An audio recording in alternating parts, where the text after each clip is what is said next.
bersumbangsih bagi negara. Dan juga terkait sebelum acara puncak ini kita juga melaksanakan patidana, yaitu perbuatan berjasa yang diperuntukkan untuk leluhur kita.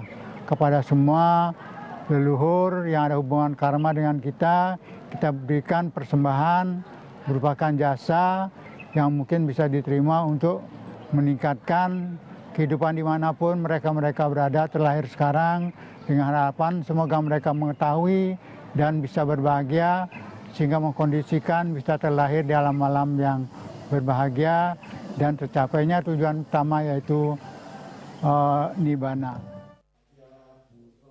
Perayaan Waisak ditutup dengan ceramah dhamma dan ramah tamah. Perayaan Waisak di Vihara Asoka Arama berlangsung lancar. Sejumlah aparat kepolisian dan TNI tampak ikut mengamankan jalannya kegiatan. Riasa, Bali TV. Taman Mini Indonesia Indah Jakarta Timur menggelar perayaan Trisuci Waisak 2570 Buddhist Era pada Minggu 31 Mei. Perayaan Waisak tahun ini mengusung tema yang mendalam, yaitu Dharma Menjaga Perdamaian Dunia, merupakan pesan yang mengadopsi tema Waisak Nasional 2026.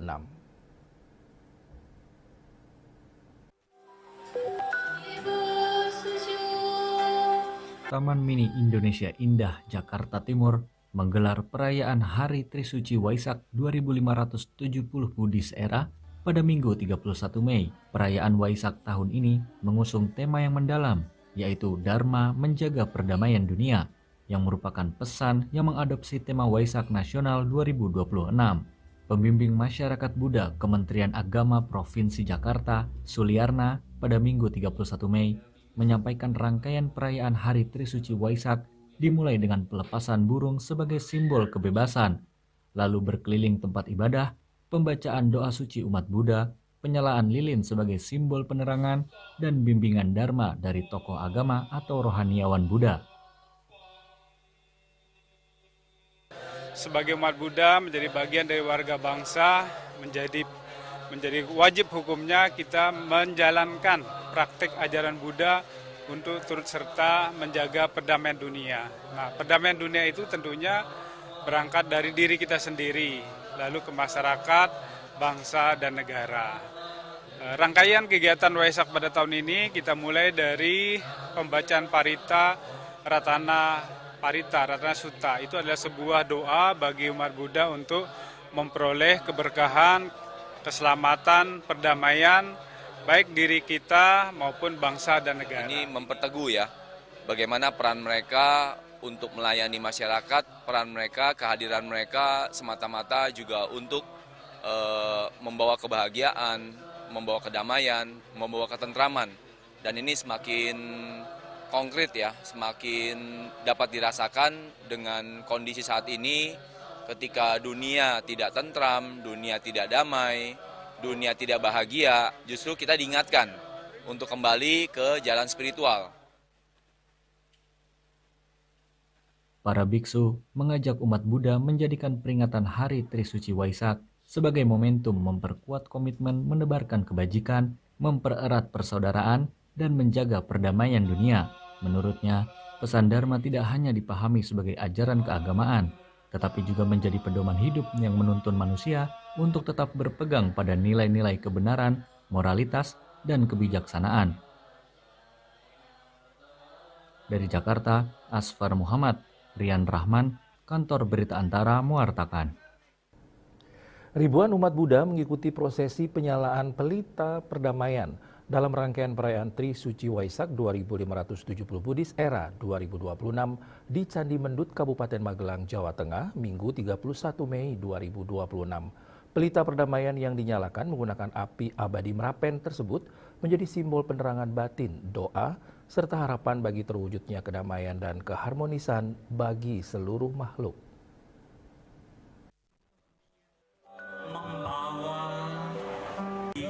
Dalam suasana yang hikmat, para biku dan umat Buddha menyalakan pelita secara bergantian di pelataran Candi Mendut di Kabupaten Magelang, Jawa Tengah pada Minggu 31 Mei. Cahaya pelita yang menyala di area Candi Mendut ini melambangkan semangat kebijaksanaan, kasih sayang, dan persaudaraan universal yang menjadi nilai utama ajaran Buddha. Biksu Sangha Mahayana Tanah Suci Indonesia, Biksu Dwi Virya mengatakan, prosesi ini juga menjadi momentum refleksi bagi umat untuk memperkuat tekad dalam menebarkan kebaikan, menjaga kerukunan, serta menciptakan kehidupan yang damai di tengah keberagaman. Melalui penyalaan pelita perdamaian tersebut, umat Buddha mengajak seluruh masyarakat untuk bersama-sama menjaga harmoni, toleransi, dan perdamaian demi kebaikan bersama. Lebih tinggi lagi bagaimana kita mempunyai pencerahan yang tinggi. Jadi proses dari belajar itu ujungnya adalah satu pencerahan. Pencerahan itulah dari bentuk tujuan dari umat Buddha di ujungnya bahwa kita nggak boleh bodoh tentang hidup, kita nggak boleh menderita, dan disinilah harapan-harapan itu akan terjadi. Cahaya pelita perdamaian yang bersumber dari api abadi Merapen tersebut diharapkan tidak hanya menerangi perayaan Waisak, tetapi juga menjadi pengingat akan pentingnya menumbuhkan kedamaian, cinta kasih, sekaligus keharmonisan dalam kehidupan sehari-hari. Dari Kabupaten Magelang, Jawa Tengah, Firman Eko Handi, Kantor Berita Antara mewartakan.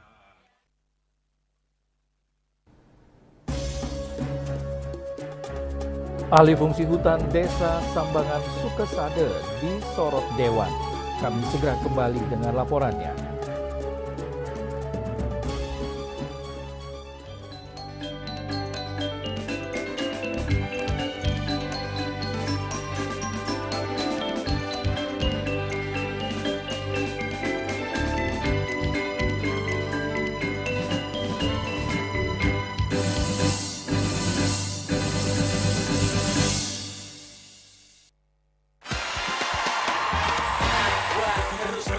Serpot aja dulu. Luwak hitam baru dengan teknologi slow roasting bikin nyaman di lambung.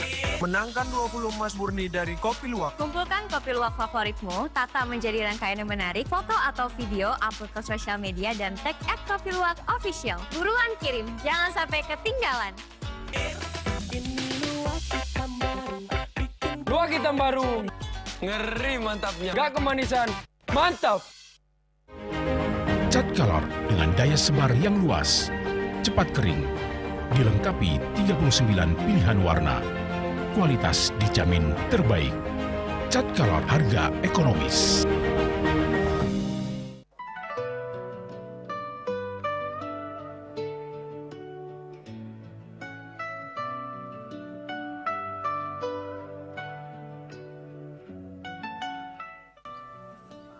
Om Swastiastu. Assalamualaikum warahmatullahi wabarakatuh. Salam sejahtera untuk kita semua.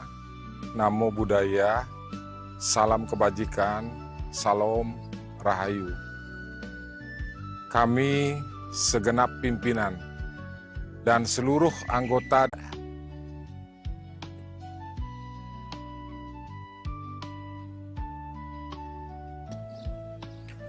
melalui peringatan Waisak ini, marilah kita memperkuat nilai toleransi, persaudaraan, dan semangat kebersamaan demi terciptanya kehidupan yang harmonis, damai, dan penuh keberkahan.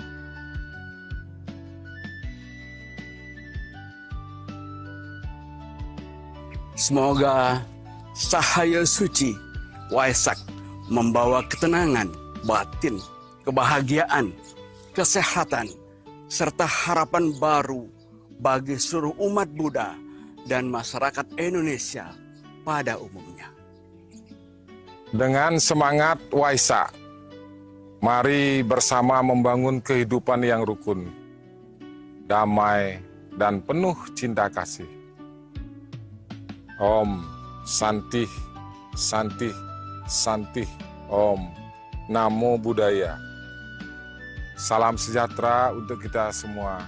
Wassalamualaikum warahmatullahi wabarakatuh.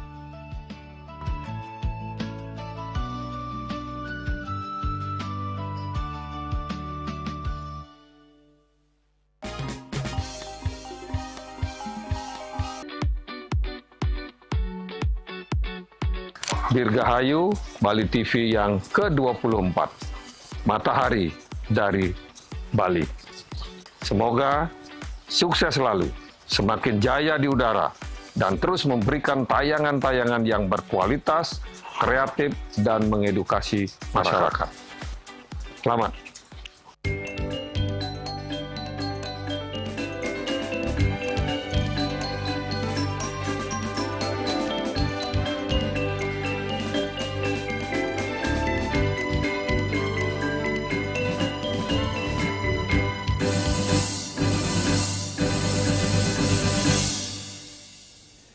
Pemirsa, kondisi hutan di Desa Sambangan, Kecamatan Sukesade yang sebagian besar telah beralih fungsi menjadi lahan perkebunan mendapat perhatian berbagai pihak. Relawan kawal hutan Sambangan bersama masyarakat terus melakukan upaya reboisasi untuk mengembalikan fungsi hutan sebagai kawasan resapan air sekaligus menjaga kelestarian lingkungan.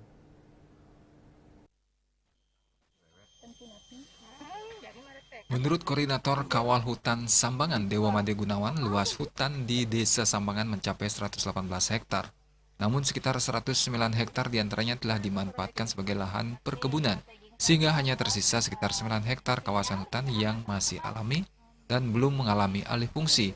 Kondisi tersebut mendorong masyarakat peduli hutan untuk melakukan gerakan reboisasi dengan menanam pohon-pohon yang memiliki daya serap air tinggi dan sistem perakaran kuat seperti beringin, sonokeling, bunut, kresek, dan jenis pohon lokal lainnya. Kami sekarang ini sudah melakukan penanaman 6 kali dari tanggal 13 Februari. Kurang lebih ada 2.297 pohon yang kita sudah tanam.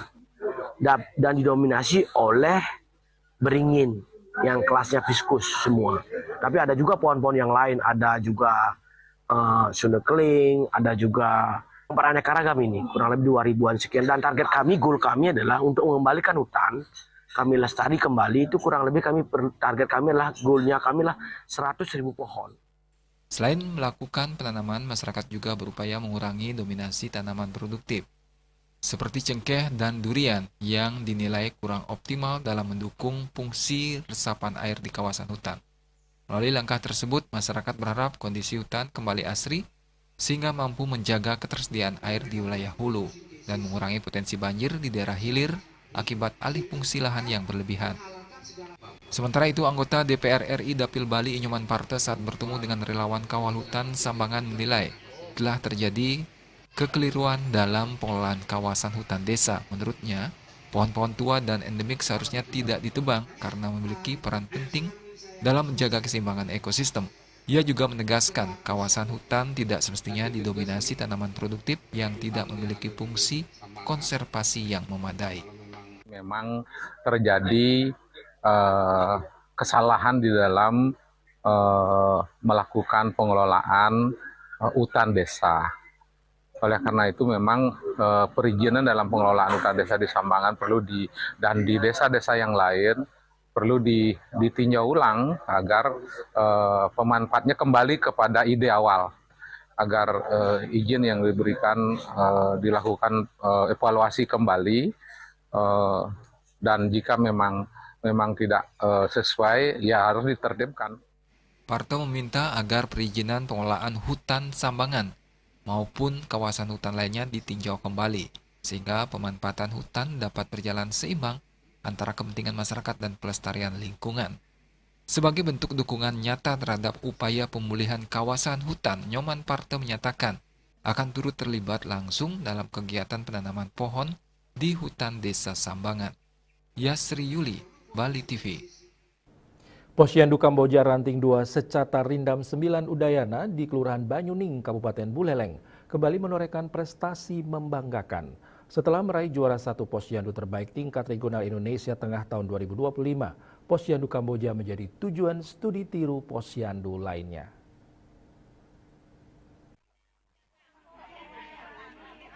Puluhan kader posyandu dari desa Mas Gianyar tersebut diterima langsung Ketua Persit Ranting 2 Secata Rindam 9 Udayana, Nyonya Sinta Robert. Dalam kunjungannya, Nyonya Sinta Robert menyampaikan apresiasi atas kepercayaan yang diberikan kepada posyandu Kamboja sebagai lokasi studi tiru. Ia berharap kegiatan tersebut menjadi sarana berbagi pengalaman dan meningkatkan kualitas pelayanan kesehatan masyarakat di masing-masing wilayah. Sementara itu, Ketua Rombongan Posyandu Desa Mas, Nyonya Puspita Lier, mengaku bangga dapat berkunjung langsung ke Posyandu Kamboja yang telah mengoleksi berbagai penghargaan tingkat kabupaten, provinsi, hingga regional. Menurutnya, keberhasilan Posyandu Kamboja menjadi inspirasi bagi kader Posyandu Desa Mas untuk terus berinovasi dalam pelayanan kesehatan masyarakat. Dalam pemaparan profil Posyandu, kader bidang kesehatan Posyandu Kamboja, Nyonya Leli Darson menjelaskan bahwa berbagai prestasi yang diraih merupakan hasil sinergi antara kader Posyandu, Persit, Satuan Sekata Rindam 9 Udayana, Puskesmas Buleleng 3, dan Kesyah Singaraja, serta pemerintah daerah. Berbagai program kesehatan, inovasi pelayanan, pemanfaatan tanaman obat keluarga, hingga pemberian makanan tambahan terus dilaksanakan secara rutin sehingga mampu mencapai target sasaran di atas 90%. Hingga tahun 2026, Posyandu Kamboja telah mengoleksi sedikitnya 14 penghargaan bergengsi, termasuk juara 1 Posyandu terbaik tingkat regional Indonesia Tengah tahun 2025, juara 1 Lomba Posyandu tingkat Provinsi Bali, serta penghargaan dari Menteri Kesehatan Republik Indonesia. Yasri Yuli, Bali TV. Pentas kreativitas dirancang pihak sekolah sebagai wadah bagi para siswa untuk menyalurkan bakat, sekaligus mempererat hubungan antara pihak sekolah dan orang tua. Kegiatan semacam ini digelar TK Lokasari Tainsiat dalam rangka memperingati hari ulang tahunnya yang ke-54. Kepala TK Lokasari Tainsiat, Eka Trisna Dewi Januarti, menyampaikan bahwa esensi utama dari perayaan ini adalah untuk meningkatkan minat anak-anak terhadap seni daerah maupun tari modern sejak usia dini. Ia ingin menumbuhkan rasa percaya diri pada anak-anak, agar mereka berani tampil di depan teman-teman, guru, orang tua, dan masyarakat umum. Selain itu, momentum ini sangat baik untuk meningkatkan sportivitas dan kreativitas, tidak hanya bagi anak, tetapi juga bagi orang tua dan guru. Pentas kreativitas kali ini menyuguhkan berbagai penampilan memukau, yang dibawakan langsung oleh siswa-siswi TK Lokasari Tainsiat. Dalam pentas tersebut, anak-anak menampilkan beragam tarian tradisional, seperti tari pendet, tari gopala, dan tari seledet pong. Tidak hanya itu, anak-anak mempersembahkan tarian modern diantaranya, tari Barbie, dan tari Morena, serta pertunjukan tari dan lagu potong bebek angsa. Manfaatnya agar anak-anak selalu bisa melestarikan kebudayaan Bali, tidak hanya kebudayaan Bali saja, kebudayaan modern juga, yang dance tadi, jadi anak-anak kenal semua tarian Bali sama tarian modern. Lebih lanjut, Eka Trisna memberikan apresiasi yang setinggi-tingginya kepada para orang tua murid yang sangat terlibat aktif dalam menyukseskan pementasan ini. Keterlibatan orang tua tidak hanya sebatas mendukung anak-anak mereka dari bangku penonton, melainkan juga ikut berpartisipasi berbagai lomba yang diselenggarakan pihak sekolah, seperti lomba membuat tamiang, lomba canang meja, dan lomba membuat bucket. Ia mengucapkan terima kasih yang sebesar-besarnya kepada seluruh orang tua wali murid atas partisipasi dan dukungannya yang luar biasa. Pentas kreativitas seperti ini akan diselenggarakan setiap tahunnya, dan ia berkomitmen untuk selalu mengusahakan yang terbaik demi masa depan anak-anak TK Lokasari. Di akhir, Eka Trisna berharap melalui acara pentas kreativitas ini, anak-anak dapat terus mengembangkan bakat dan minat mereka secara alami. Ia menekankan pentingnya memberikan kebebasan bagi anak untuk berekspresi sesuai dengan keinginan dan potensi unik mereka sendiri, tanpa adanya paksaan dari orang tua. Hendra, Bali TV.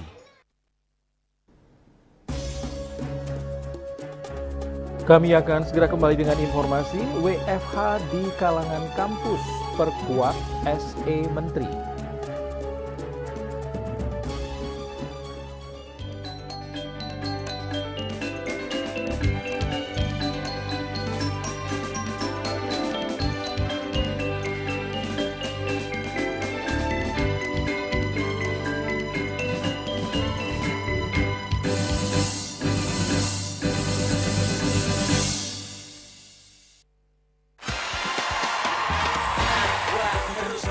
Seruput aduh. Luwak hitam baru dengan teknologi slow roasting bikin nyaman di lambung. Menangkan 20 emas murni dari Kopi Luwak. Kumpulkan kopi luwak favoritmu, tata menjadi rangkaian yang menarik, foto atau video, upload ke sosial media, dan tag @kopiluwak_official. Buruan kirim, jangan sampai ketinggalan. Luwak hitam baru. Ngeri mantapnya. Gak kemanisan. Mantap. Go, cat kayu dan besi.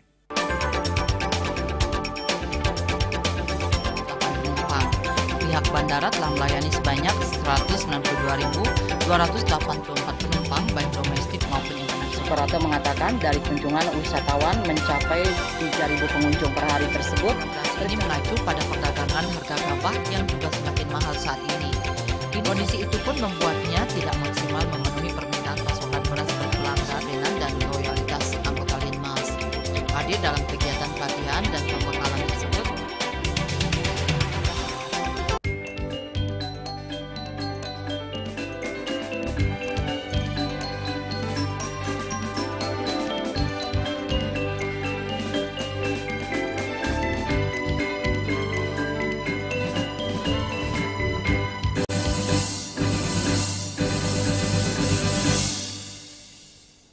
Pemirsa, penerapan Mendikti-Saintek soal work from home WFH tertuang dalam Surat Edaran SE Mendikti-Saintek nomor 2 tahun 2026 tentang penyesuaian pola kerja dan penyelenggaraan kegiatan akademik di lingkungan perguruan tinggi.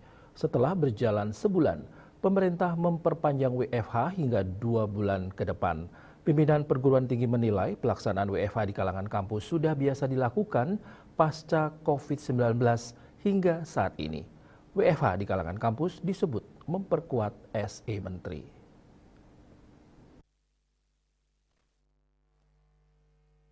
Dalam SE Mendikti-Saintek, diatur bahwa dosen dan tenaga kependidikan diimbau untuk mendapat jatah bekerja dari rumah 1 hari dalam sepekan. Pengaturannya disesuaikan oleh masing-masing kampus. Fleksibilitas pelaksanaannya berbeda dengan aturan instansi pemerintah lain. Dalam WFH, dosen tidak diwajibkan jatuh pada hari Jumat. Kegiatan ini ditujukan untuk tugas-tugas administratif, bimbingan daring, penelitian, dan penulisan publikasi. Hal itu dibenarkan oleh Rektor Universitas Mahasarswati Unmas Denpasar, Profesor Dr. I. Ketut Sukawati Lanang Putra Perbawo. Di kalangan kampus, kuliah hibrid dan PJJ dikatakannya sudah biasa dilakukan. Kampus didorong untuk menerapkan kuliah hibrid atau pendidikan jarak jauh PJJ, khususnya bagi mahasiswa semester 5 ke atas. Tujuannya mengoptimalkan efisiensi energi. Di kalangan kampus sudah berjalan digitalisasi akademik untuk pendaftaran, pengecekan transkrip, hingga pengumpulan tugas akhir demi mengurangi mobilitas fisik. Hanya saja untuk materi yang memerlukan laboratorium dan praktik kedokteran tetap dilakukan secara luring atau offline. Hal yang sama juga diungkapkan Rektor Dwi Jendra University, Profesor Gede Sedane. Dia mengatakan bahwa kalangan perguruan tinggi tanpa ada kebijakan pusat sudah terbiasa melakukan pembelajaran daring dan Zoom meeting guna mengurangi mobilitas. Dia menambahkan penerapan work from home dan kuliah daring secara resmi telah diadaptasi oleh berbagai perguruan tinggi di Indonesia. Sistem ini umumnya diterapkan melalui skema hibrid, seperti 1 hari WFH dalam seminggu atau kuliah daring setiap Jumat untuk efisiensi energi dan optimalisasi transformasi digital. Dwi Jendra University diakuinya sudah terbiasa mengalihkan perkuliahan teori ke sistem online pada hari-hari tertentu. Universitas Dwi Jendra sendiri menggelar kuliah daring dikhususkan untuk mahasiswa kuliah tingkat akhir atau semester 5 ke atas, sementara mahasiswa semester awal tetap harus kuliah tatap muka. Kegiatan yang membutuhkan kehadiran fisik seperti praktikum di laboratorium, penelitian lapangan, studio, dan sidang tugas akhir, skripsi atau tesis tetap dilaksanakan secara offline di kampus. Bagi saya, selaku Rektor Dwi Jendra University, bahwa surat edaran dari kementerian yang berkenaan dengan pola penyesuaian kerja dan penyelenggaraan kegiatan akademik di perguruan tinggi memang sudah kami lakukan dari tingkat universitas sampai pada program studi. Proses-proses atau sistem pembelajaran kami pun juga sudah lakukan satu adaptasi mulai dari offline, online, dan bahkan dengan sistem hybrid. Hanya pada mata kuliah tertentu, materi tertentu kami kecualikan, misalnya untuk meningkatkan itu keterampilan, skill, seperti kegiatan yang ada di studio, di laboratorium, atau kegiatan-kegiatan praktik lapangan, dan bahkan juga kegiatan tugas akhir itu tetap menggunakan offline. Nah, tujuannya adalah untuk meningkatkan efisiensi, kemudian mengurangi mobilitas, termasuk juga bahwa dengan pola pembelajaran yang kami lakukan ini adalah untuk meningkatkan kualitas luaran dan output dari proses pembelajaran itu sendiri. Kalangan perguruan tinggi di Bali kini juga sedang sibuk mempersiapkan diri untuk pendaftaran calon mahasiswa baru usai pengumuman SNPMB UTBK di perguruan tinggi negeri. Swece, Bali TV. Menteri Ketenagakerjaan Yasserli resmi menutup program magang nasional Batch 2. Dalam kesempatan tersebut, Yasserli menekankan peran strategis magang yang bertujuan meningkatkan kompetensi dan menyiapkan generasi muda dalam memasuki dunia kerja.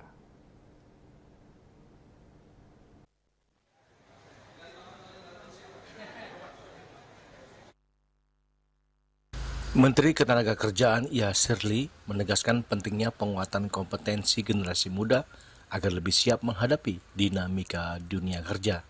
Hal tersebut ditegaskan Yasserli saat menutup secara resmi program magang nasional Batch 2 di ruang Tridharma Kemnaker Jakarta. Program magang menjadi langkah strategis untuk mempertemukan lulusan baru dengan kebutuhan industri.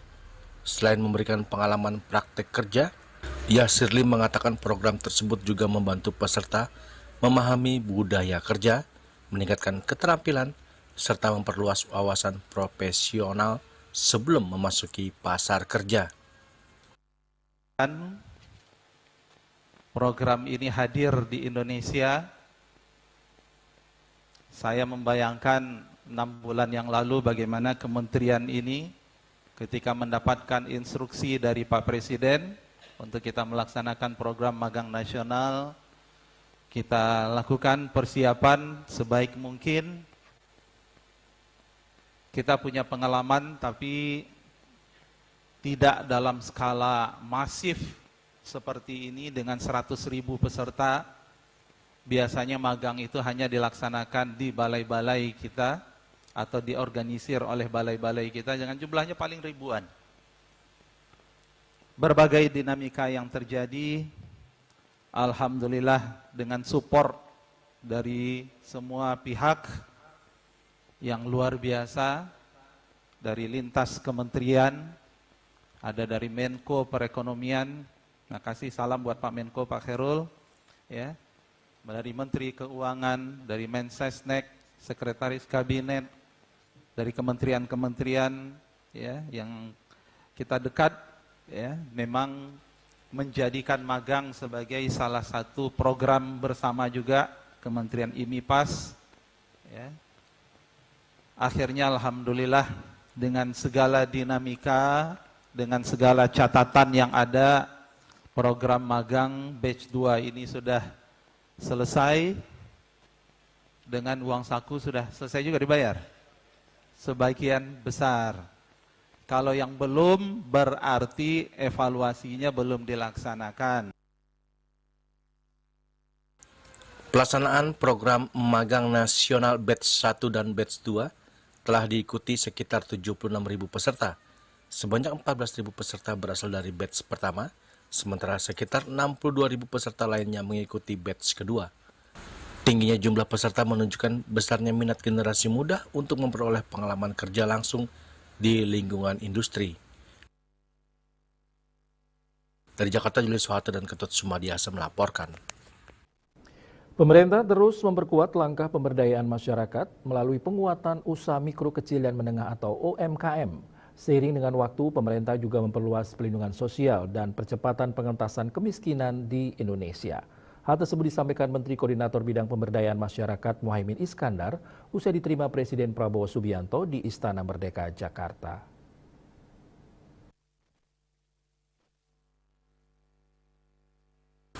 Usai diterima Presiden Prabowo Subianto di Istana Merdeka, Jakarta, Menteri Koordinator Bidang Pemberdayaan Masyarakat Muhaimin Iskandar mengatakan pemerintah terus memperkuat langkah pemberdayaan masyarakat melalui penguatan usaha mikro kecil dan menengah atau UMKM. Seiring dengan waktu, pemerintah juga memperluas perlindungan sosial dan percepatan pengentasan kemiskinan di Indonesia. Lebih lanjut, Muhaimin menjelaskan bahwa pemerintah juga akan terus mendorong kementerian atau lembaga dan BUMN untuk memfasilitasi pertumbuhan UMKM, termasuk dengan memanfaatkan aset ruang yang belum optimal digunakan sebagai tempat pemasaran, display produk, maupun festival UMKM. Selain itu, pemerintah berencana menambah anggaran khusus untuk mendorong kegiatan UMKM dan ekonomi kreatif. Yang pertama, Bapak Presiden akan terus memberikan perhatian serius kepada UMKM dan ekonomi kreatif kita. Semua program-program yang sudah dicanangkan dan dijalankan oleh Kemenko beserta kementerian-kementerian itu akan terus dilanjutkan, terutama untuk UMKM, akan mendorong dan terus memerintahkan kepada jajaran kementerian dan lembaga agar terus memfasilitasi UMKM kita untuk tumbuh dan mendapatkan fasilitas, terutama mendorong tempat-tempat yang idle, BUMN maupun kementerian lembaga digunakan oleh UMKM kita untuk baik itu pemasaran maupun display dan festival. Yang kedua, tahun ini akan ditambahi anggaran khusus untuk seluruh kegiatan UMKM dan ekonomi kreatif. Saya mengajukan tidak kurang dari 1 triliun dan insya Allah akan terus ditambah untuk kegiatan-kegiatan yang mendorong tumbuh kembangnya UMKM kita, selain terus menggerakkan kredit yang dipermudah dan terutama kredit usaha kecil dan menengah, kredit usaha rakyat, KUR. Yang kedua, menyangkut perlindungan sosial. Hari ini APBN kita sudah sampai angka 508,2 triliun. Dalam perlindungan sosial, Muhaimin menyampaikan bahwa alokasi APBN untuk program perlindungan sosial saat ini telah mencapai 508,2 triliun rupiah. Dari Jakarta, Julius Wata dan Ketut Sumadiasa melaporkan.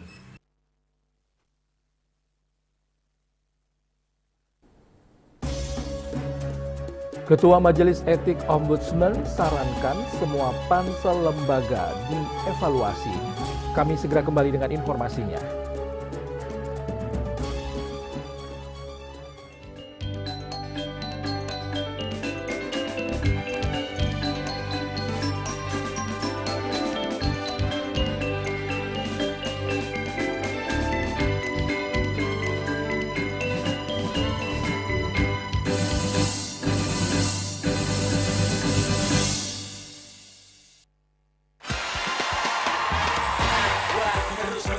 Serpot aduh. Luwak hitam baru dengan teknologi slow roasting bikin nyaman di lambung.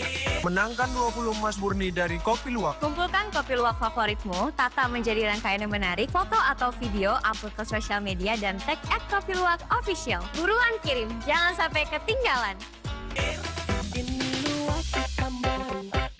Luwak hitam baru. Ngeri mantapnya. Gak kemanisan. Mantap. Cat Color dengan daya sebar yang luas, cepat kering, dilengkapi 39 pilihan warna. Kualitas dijamin terbaik. Cat Color, harga ekonomis.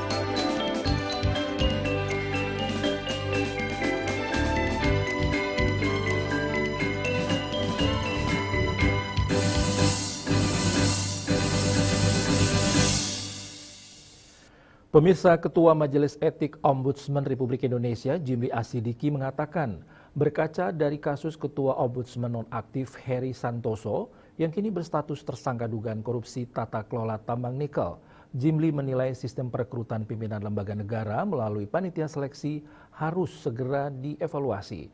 Jimli pun menyoroti hasil seleksi Ombudsman periode 2021 hingga 2026 yang menghasilkan pimpinan Ombudsman dari berbagai perwakilan, membuat suasana politik tidak kondusif.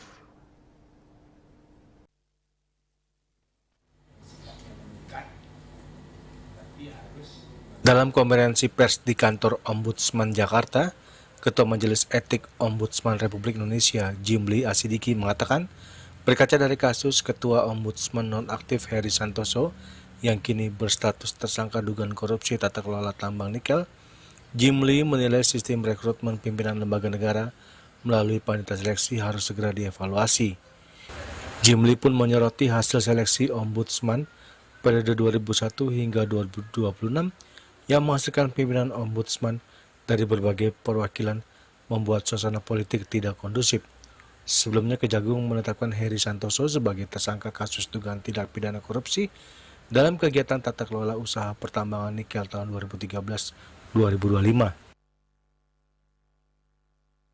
Dan terakhir kami juga memanggil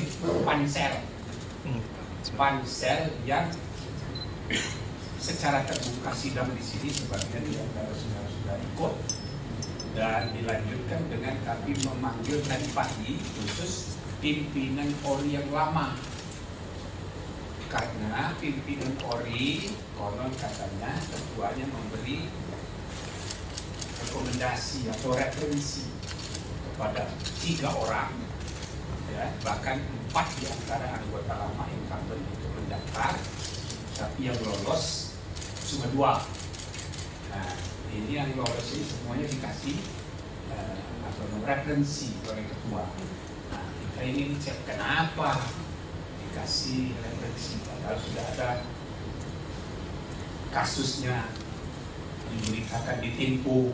Bagaimana, apakah sudah ada kasus-kasus kode etik selama ini?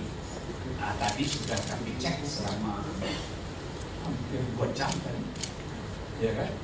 Nah, jadi sudah kami anggap cukup ini pemeriksaan.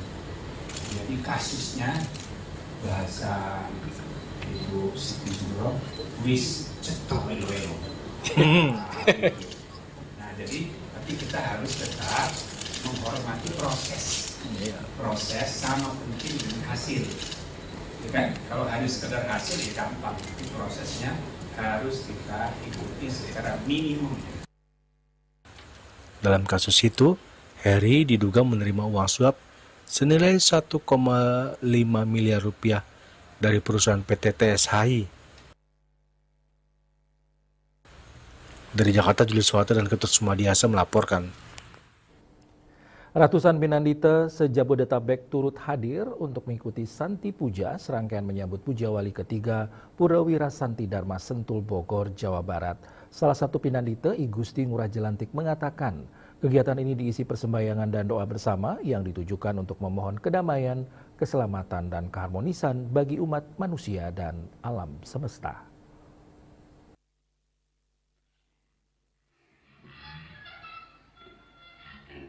Ratusan Pinandita se-Jabodetabek turut hadir untuk mengikuti kegiatan Santi Puja, serangkaian menyambut Puja Wali ketiga Purawira Santi Dharma Sentul Bogor, Jawa Barat.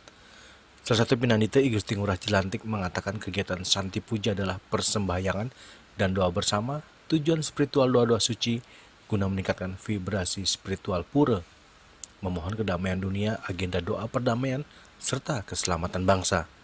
I Gusti Ngurah Jelantik juga mengatakan Santi Puja dipimpin oleh Ide Pandita Nabe Dharma Putra Pasaban dari Geria Remboa, Tangerang Selatan.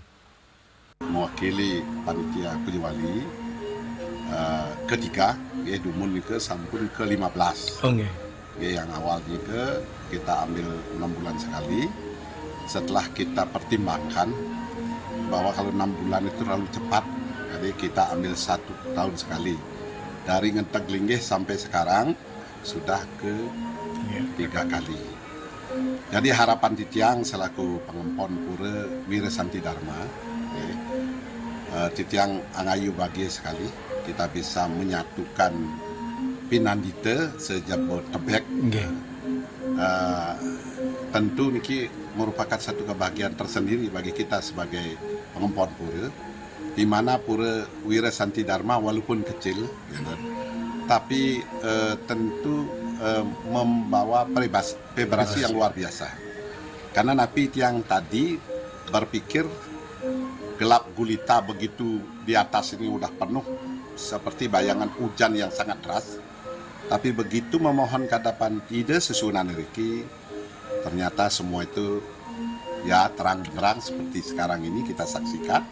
Nah, ini merupakan satu anugerah vibrasi yang luar biasa, ya. Untuk kita khususnya di Pura Wira Santi Dharma niki, kenapa kita memilih bukan purnamanya kita pilih, tetapi hari raya Waisak, lahirnya Sang Buddha. Menjadikan permakluman tempat kita, area pura kita adalah sangat mungkin sempit ya karena banyak yang hadir. Lega kalau sedikit yang hadir. Apabila sudah penuh di utama panitia, tim kinclok silakan. Tim kinclok silakan bergerak untuk menata. Foto tapak dari. Ya tadi Guru. Ya. Belajar tegak dan lurus. Guru, untuk Santi Puja ini berapa Pinandita yang hadir, Guru? Pinandita yang hadir 150 sebanyak 48. Sementara itu, Ketua Kerohanian Hindu Kemenhan, IKD Jaya mengatakan, Santi Puja merupakan kegiatan untuk berbagi kebahagiaan agar kondisi seimbang dan harmonis di mana manusia mencapai kedamaian spiritual, sekaligus kesejahteraan jasmani dan sosial dengan selalu berlandaskan pada kebenaran Dharma. Seperti diketahui, Puja Wali ketiga Pura Wira Santi Dharma jatuh di tanggal 31 Mei 2026. Kami Kerohanian Hindu Kemhan pada prinsipnya menyelenggarakan Santi Puja ini untuk berbagi kebahagiaan, mencapai kedamaian lahir, batin, dan spiritual itu harus dilaksanakan dengan tindakan nyata. Tidak hanya ritualnya yang kita perbanyak, tidak hanya ritual yang kita tinggikan, tapi juga sisi humanity, sisi kemanusiaan itu harus kita lakukan dengan langkah nyata. Makanya di sini Santi Puja kami mengundang para pandita dan pinandita untuk melakukan doa-doa suci, tahapan upacara dengan doa-doa suci yang kita tujuannya adalah untuk mencapai kedamaian.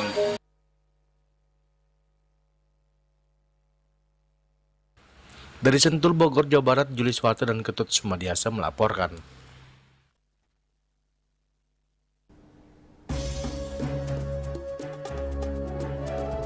Pemirsa, jangan beranjak dulu, kami segera kembali dengan laporan edukasi satwa jadi daya tarik CFD Renon. Warga antusias mengenal ular hingga burung hantu.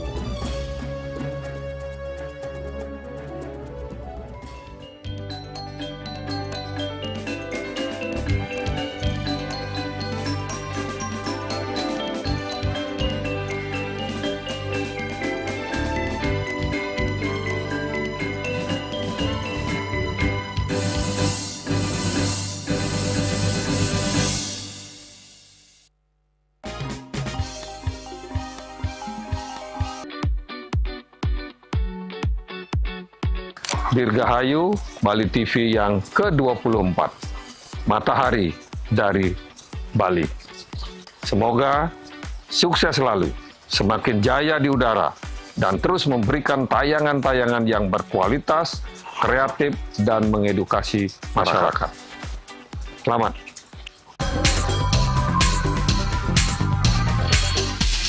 This indicates that Bali has recovered after the COVID-19 pandemic and has become the main destination for world tourists. However, Balinese menu choices are also getting richer, such as Sam-Sam Guling, the Kuah Balung, and Hawar Babi.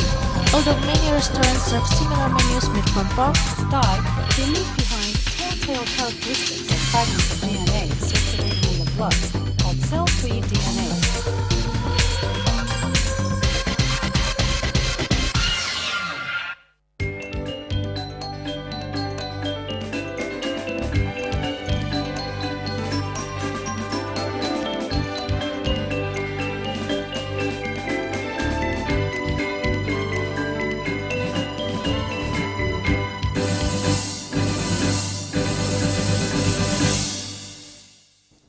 Pemirsa, suasana Car Free Day di kawasan Renon dan Pasar Minggu 31 Mei 2026 dipadati masyarakat yang memanfaatkan akhir pekan untuk berolahraga dan melepas penat.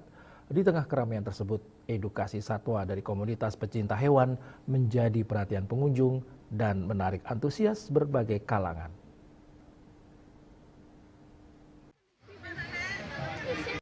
Beragam satwa diperkenalkan kepada masyarakat, mulai dari ular, burung hantu, kelinci, biawak, musang, hingga tupai.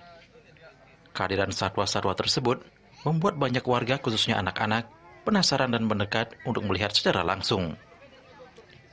Tidak hanya melihat, sejumlah pengunjung juga mendapat edukasi mengenai perilaku satwa, termasuk cara mengenali hewan yang berbahaya dan yang aman. Setelah mendapatkan penjelasan, beberapa warga terlihat mulai berani berinteraksi langsung dengan satwa seperti ular. Salah satu anggota komunitas pecinta satwa, Zen, mengatakan, kegiatan edukasi ini menyasar masyarakat yang belum banyak mengenal karakter dan perilaku satwa di alam liar. Edukasi juga diberikan terkait perbedaan ular berbisa dan tidak berbisa, agar masyarakat tidak langsung panik atau salah bertindak saat menemukan satwa di lingkungan sekitar. Menurut Zen, komunitasnya rutin hadir di setiap pelaksanaan Car Free Day di Renon untuk memberikan edukasi kepada masyarakat, sekaligus mengenalkan pentingnya menjaga dan memahami satwa.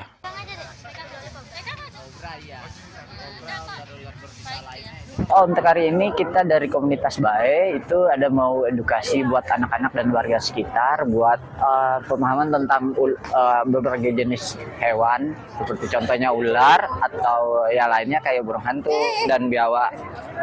Nah, sini kita juga memberitahukan bahwa kayak di warga sekitar bahwa ular mungkin ada beberapa yang galak, ada yang enggak. Contohnya yang alam liar itu beda. Nah, contohnya salah satunya kayak ini ular piton, yang dimana biasa banyak ditemukan masuk ke dalam rumah-rumah atau tempat-tempat yang memang sejuk, yang bisa menjadi potensi buat ular bersarang. Biasanya kalau di rumah-rumah atau apa biasanya warga pada takut karena dianggapnya berbahaya. Kalau di tempatnya kita itu ada yang memang bisa dipegang. Jadi ini hanya mau diedukasikan. Ya, kita memberitahukan bahwa yang di sini itu bisa dipegang. Jadi beda sama yang karakternya dari liar. Kegiatan tersebut pun menambah warna tersendiri dalam pelaksanaan Car Free Day Renon, yang tidak hanya menjadi ruang olahraga dan rekreasi, tetapi juga sarana edukasi bagi masyarakat.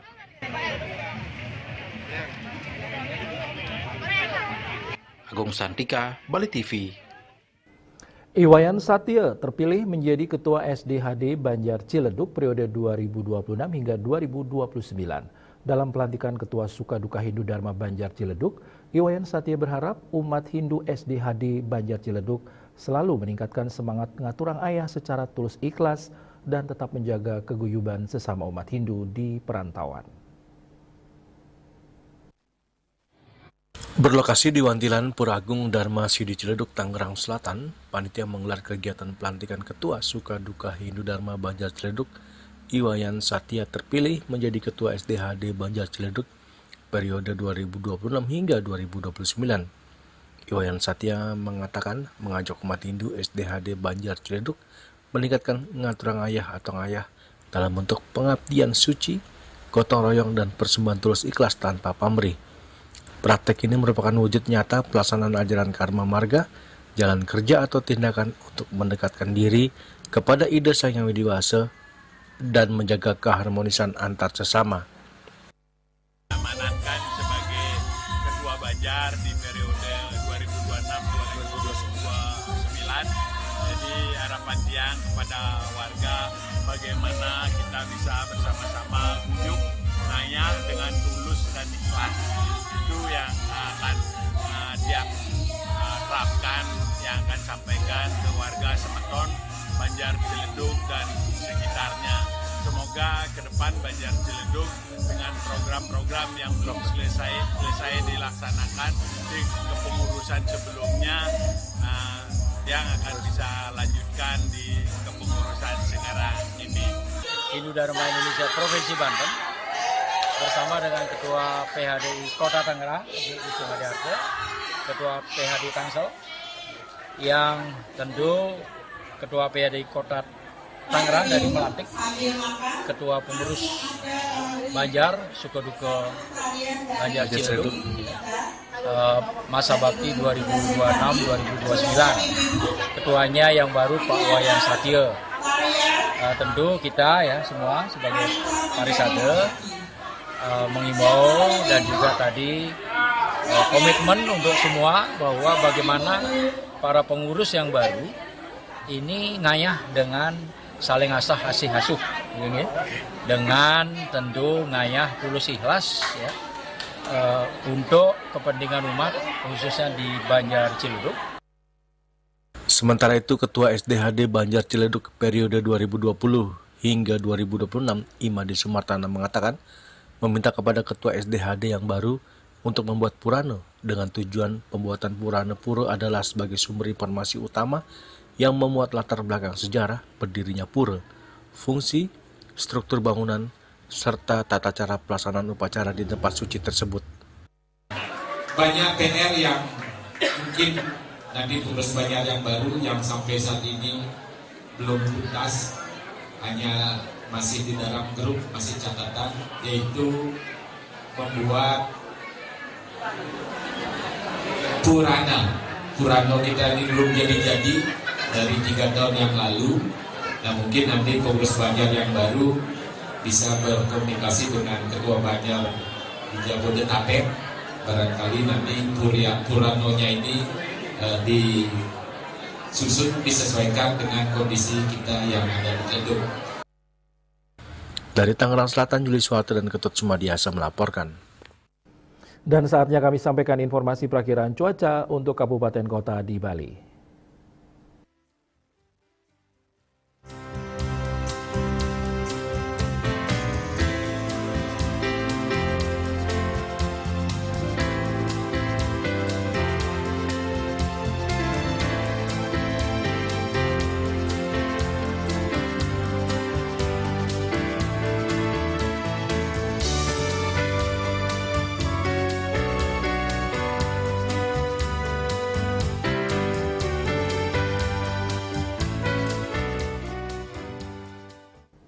Seputar Bali bersama Minyak Apun Ganapati, Usada Bali, Keluarga Sehat. Pemirsa, update terus informasi Anda dengan subscribe dan like YouTube channel Bali TV @newsbali.tv. Mewakili redaksi yang bertugas, saya Pradana Adiputra pamit undur. Terima kasih atas perhatian Anda. Sampai jumpa. Om Santi, Santi, Santi, Om.